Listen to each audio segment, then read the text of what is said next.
So hello friends, welcome back to brain boosters. आज हम पढ़ने वाले हैं न्यूटन्स लॉ ऑफ ग्रेविटेशन।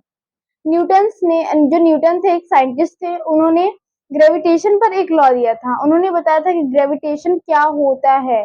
वही आज हम इस वीडियो में पढ़ने वाले हैं। वीडियो के एंड तक बने रहें। आज हम इस पूरे टॉपिक को क्लियर करेंगे इस वीडियो में।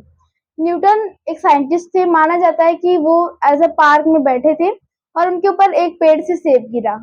तो उन्हें ये कंफ्यूजन हुआ कि सेब जमीन पर ही क्यों गिरा। वो आसमान में भी रह सकता था, लेकिन वो जमीन उसे अपनी तरफ क्यों खींचा, या फिर वो अपनी तरफ क्यों जमीन पे ही क्यों गिरा। तो उनपे वो रिसर्च किए और उन्होंने जो कंक्लूजन दिया उसी को हम लोग बोलते हैं न्यूटन्स लॉ ऑफ ग्रेविटेशन। उन्होंने एक लॉ दिया इस पर, ग्रेविटेशन पर उन्होंने एक लॉ दिया और इसी लॉ को हम लोग बोलते हैं न्यूटन्स लॉ ऑफ ग्रेविटेशन। और उन्होंने उस लॉ में बताया क्या था, ये पहले हम लोग जान लेते हैं। उन्होंने कहा, लेट कर लेते हैं कोई दो बॉडी है, जैसे कि ये बॉडी, ये दो बॉडी हैं। पहली बॉडी का मास क्या है, m1। दूसरी बॉडी का मास क्या है, m2। इन दोनों का मास m1 और m2 है। ये दो अलग अलग बॉडी हैं, अलग अलग बॉडी हैं। और इनके बीच में जो डिस्टेंस है, इनके बीच का डिस्टेंस है वो r है।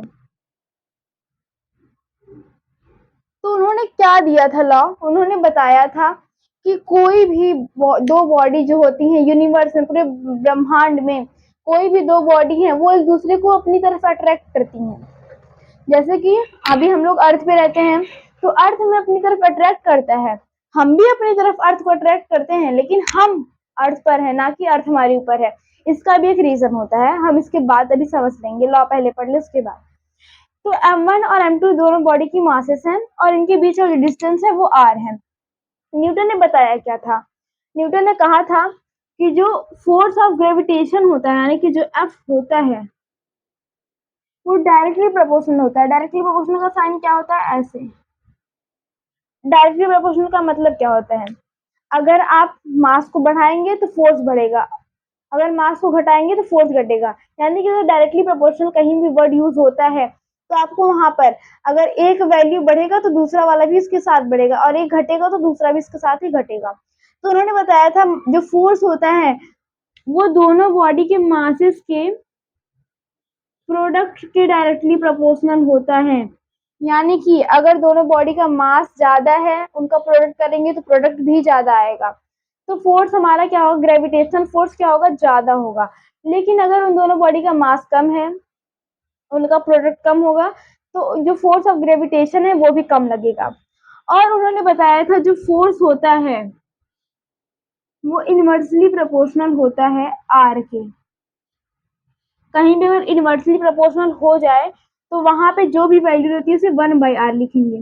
यानी कि जो फोर्स ऑफ ग्रेविटेशन होता है वो जो डिस्टेंस होती है दो बॉडी के बीच में, उसके इनवर्सली प्रोपोर्शनल होता है। यानी कि अगर डिस्टेंस बढ़ा तो फोर्स घट जाएगा, अगर फोर्स है ज्यादा है तो डिस्टेंस कम रहना चाहिए। ये उन्होंने बताया था। तो हम एक स्टेटमेंट लिख लेते हैं, उन्होंने पूरी टॉपिक में कहा क्या था। According to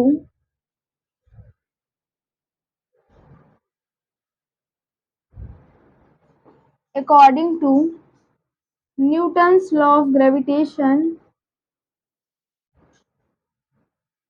Newton's law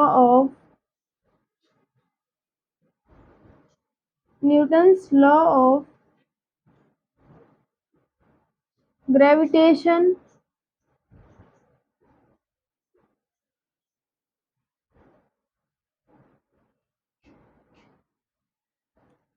F directly proportional to m1 into m2 and F directly inversely proportional to r का स्क्वायर।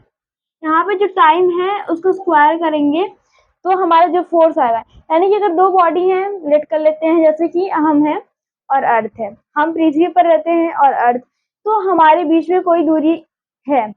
अर्थ का सेंटर से हमारा जो बॉडी है वो कुछ दूरी पर है, उस डिस्टेंस का स्क्वायर करेंगे तो वो हमारे फोर्स के इनवर्सली प्रोपोर्शनल होगा। उन्होंने ये लॉ बताया था।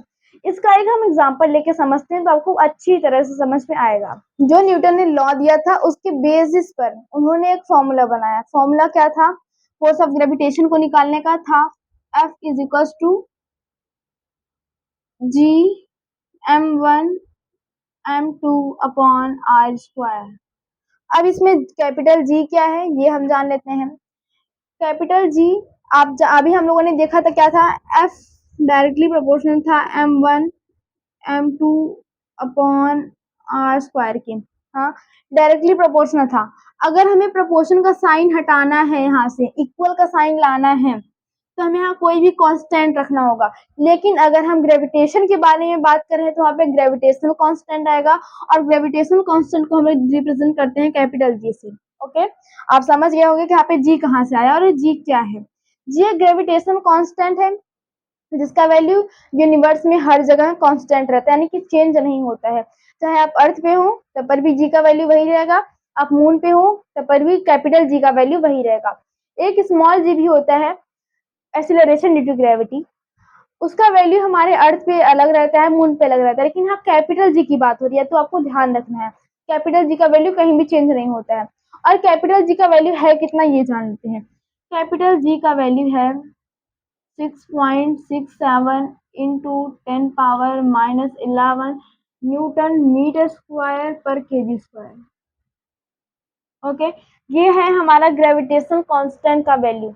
और ये जो मैंने लिखा है न्यूमेरिकल के बाद, नंबरिंग के बाद, ये है इसका यूनिट। यानी कि अगर आपसे कोई पूछता है यूनिट ऑफ कैपिटल जी तो आप बोलेंगे न्यूटन। न्यूटन क्या होता है, फोर्स का यूनिट होता है, इंटू मीटर स्क्वायर डिस्टेंस का स्क्वायर एंड केजी स्क्वायर यानी कि मास का स्क्वायर।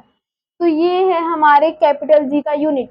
अब हम लोगों ने कैपिटल जी को क्लियर कर लिया।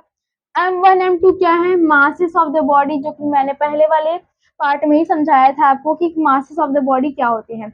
और r स्क्वायर यानी कि जो डिस्टेंस है इनके बीच का, उसका स्क्वायर करेंगे तो हमारा f का जो वैल्यू है वो आ जाएगा। अब मैं इस पे बेस्ड एक न्यूमेरिकल सॉल्व करती हूँ। जैसा कि मैंने यहाँ पे एक बॉडी बनाया जिसका मास 2 kg है, दूसरी बॉडी है इसका मास 4 kg है, और ये दोनों 200 मीटर की डिस्टेंस पर सिचुएटेड है, यानी कि 200 मीटर की दूरी पर है। तो हमें इसका फोर्स ऑफ ग्रेविटेशन निकालना है। इसके लिए हमें क्या करना होगा, अब इसी फॉर्मूले में हमें अप्लाई करना होगा वैल्यू। तो F is equal to capital G का वैल्यू कितना है 6.67 into 10 power minus 11 newton metre square पर केजी स्क्वायर। ये केवल है कैपिटल जी का।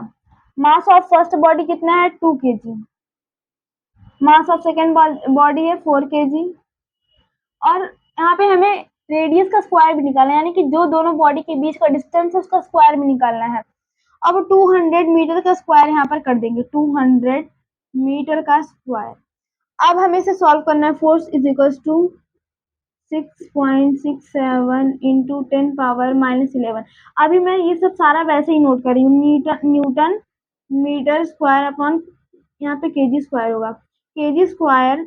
अब हमें 2 का 4 से मल्टीप्लाई कर देंगे, कितना आ जाएगा 4 2 जा 8, केजी का केजी स्क्वायर, यहाँ पे केजी करेंगे तो केजी स्क्वायर हो जाएगा, अपॉन 200 मीटर का स्क्वायर करेंगे तो आ जाएगा 40,000 मीटर स्क्वायर। अब हमें केजी स्क्वायर को केजी स्क्वायर से कैंसिल आउट कर देना है, मीटर स्क्वायर को मीटर स्क्वायर से कैंसिल आउट कर देना है।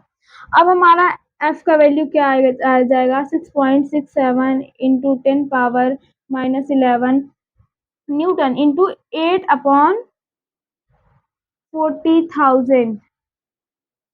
अब हमें इसको भी सॉल्व करना पड़ेगा, तो हम आगे से सॉल्व करेंगे। तो 6.67 into 10 power minus 11 into Newton into 8 upon हम लोग लिख सकते हैं 4 इंटू 10,000। अब 4 टू का ये 8 2 आ जाएगा, कैंसल आउट हो जाएगा। अब ये हो गया 6.67 into 10 power minus 11 into 2, Newton को साइड में लिख लेते हैं, और ये हमारा आ गया 10 पावर 4।